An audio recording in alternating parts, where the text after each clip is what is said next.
va changer de costume. On va se mettre dans la peau du chef d'entreprise et puis du chef d'entreprise qui malheureusement a des problèmes, qui dépose le bilan, mettons. Est-ce que son patrimoine immobilier est menacé dans ce cas-là et qu'est-ce qu'il faut faire pour éviter de voir sa résidence principale confisquée au profit des créanciers? Alors, bonsoir Sébastien. En fait, tout dépend de la façon dont le chef d'entreprise exploite son activité.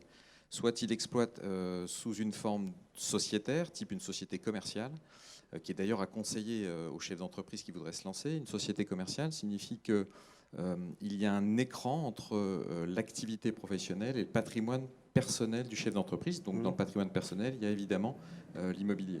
Ce qui signifie que si le chef d'entreprise qui exerce en société, la société vient déposer le bilan, ça arrive malheureusement, eh bien le patrimoine personnel ne sera pas captable par les créanciers, sauf des délits graves, type abus de biens sociaux, ce genre de choses. Mais sinon, l'écran de la société commerciale va vraiment permettre de buter et d'éviter de saisir le patrimoine personnel. On parle des SAS, SARL, SAS, SARL, SA par exemple. Alors il est vrai que l'exercice d'activité professionnelle dans le cadre de sociétés civiles professionnelles par exemple, SNC, on en voit par exemple chez les pharmaciens, et bien dans ce cadre de société, ce ne sont pas des sociétés commerciales, et là le patrimoine personnel est à nouveau saisissable, captable par des créanciers.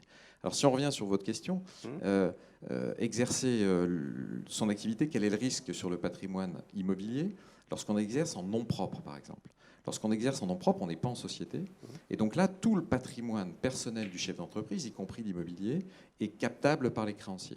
Alors, il y a une mesure qui a quelques années maintenant, qui est l'insaisissabilité. Je vous défie de le dire, d'ailleurs, Sébastien. Si, je me suis entraîné.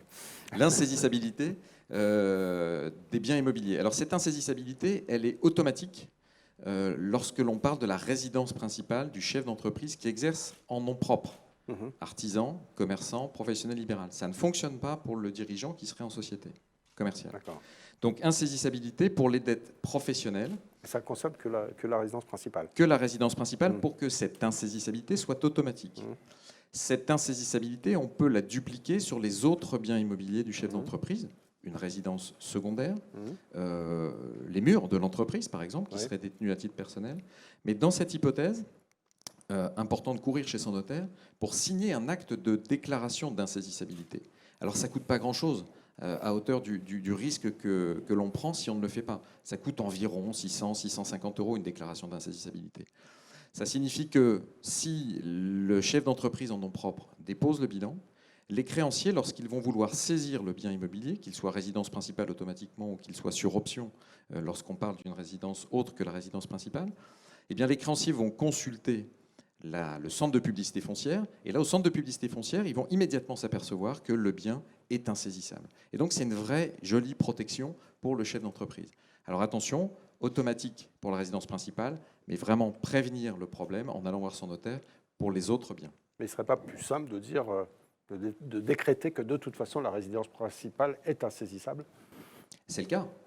Elle est automatiquement insaisissable, la résidence principale, seulement pour l'activité en nom propre. Voilà. Mais pour les dirigeants qui sont en société, non, elle n'est pas insaisissable. Maintenant, le risque est bien moins important parce que un dirigeant qui voit sa société déposer le bilan, s'il n'a pas fait de faute grave, il y a l'écran de cette société commerciale, on ne viendra pas le chercher sur son patrimoine personnel. D'accord. Alors, il y a le cas de figure où il peut s'être porté caution pour l'achat de bâtiments, par exemple. Est-ce que ce patrimoine-là immobilier est saisissable? Alors c'est souvent le cas. Le chef d'entreprise, il investit souvent tout dans son entreprise. Il a à un moment l'opportunité d'acheter les murs de son entreprise, donc il le fait. Alors, soit il le fait et c'est intégré dans la société d'exploitation, c'est une acquisition qui est dans le bilan, soit c'est fait hors bilan via une SCI par exemple, ou même en nom propre. Et dans cette hypothèse, le bien est loué à la société d'exploitation. Alors, votre question, c'était quoi? C'est s'il se porte caution. Ah, s'il se porte caution, voilà. Alors, s'il se porte caution, donc il emprunte, il fait un emprunt bancaire, et le chef d'entreprise qui est en société commerciale va essayer de se protéger derrière la société commerciale en disant, moi, non, je ne veux pas me porter caution de la société commerciale qui va déposer le bilan. Je ne veux pas me porter caution de la SCI qui va acheter les murs qui vont être loués à la société commerciale. Mais le banquier, lui, va pas être du même avis. Le banquier va dire, moi, je veux bien vous prêter pour tout, mais à un moment, il faut s'engager. Donc, le grand challenge pour le chef d'entreprise, ça va être de négocier avec la banque, si possible de ne pas être caution, si possible de limiter la caution dans le temps, et si possible de limiter la caution dans son montant. Ça, c'est vraiment important. Alors attention aussi, et c'est un risque pour le chef d'entreprise qui serait marié sous un régime de communauté. Sous un régime de communauté, c'est l'intégralité du patrimoine de la famille, de la communauté qui est saisissable, lorsqu'on exerce en nom propre, une fois de plus. Mais donc ça signifie que lorsqu'on se porte caution et qu'on est marié en séparation de biens, le banquier va avoir tendance à dire « mais je voudrais que votre épouse ou votre époux se porte également caution ». Ouais. Tout le jeu va être de dire « non, on s'est marié en séparation de biens ». C'est justement pour ne pas rendre captables les biens de celui qui n'a pas l'activité professionnelle. Donc, si on résume, il est préférable d'être en société, quelle que soit l'activité, et de faire une déclaration éventuellement d'insaisissabilité pour le patrimoine hors résidence principale. Et de toute façon, à partir de ce moment-là, d'aller voir son notaire, c'est ça? Oui, et puis en amont, quand on le peut, essayer de se marier sous un régime de séparation de biens, parce que là, on vient de parler du risque professionnel, il y a aussi le risque personnel, l'accident de vie, la séparation, le divorce. Le chef d'entreprise marié en communauté qui va être obligé de vendre son entreprise pour donner la moitié, ce qui peut paraître légitime, la moitié à son conjoint, ça peut être compliqué à vivre. Donc se marier sous un régime de séparation de biens, c'est aussi indispensable quand on le peut.